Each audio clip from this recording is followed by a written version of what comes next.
Donc, ici, on voit Corinne qui va exercer une force d'action sur Nicolas.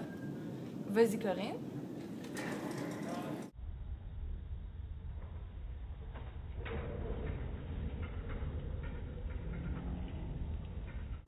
Ici, on a vu un phénomène.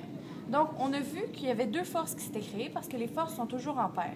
Donc, lorsque Corinne, la force d'action, a exercé une force contre Nicolas, qui est la force de réaction, ça a créé une force de sens opposé.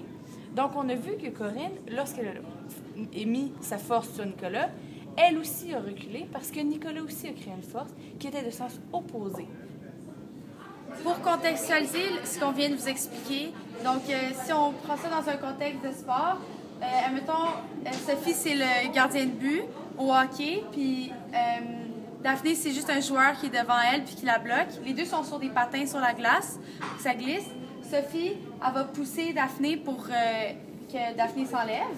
Donc Sophie pousse Daphné. On voit que Daphné avance puis Sophie recule un peu vu que ça glisse. C'est exactement ce qu'on vient de vous expliquer. Il y a deux forces qui vont s'appliquer. Il y a Sophie qui va appliquer une force sur Daphné. Daphné va la repousser. Ça va être une force du sens contraire. Parce que la force que je vais appliquer en poussant Daphné sur les épaules de Daphné, il va avoir une force égale qui va venir au contraire de moi. C'est pour ça que je recule.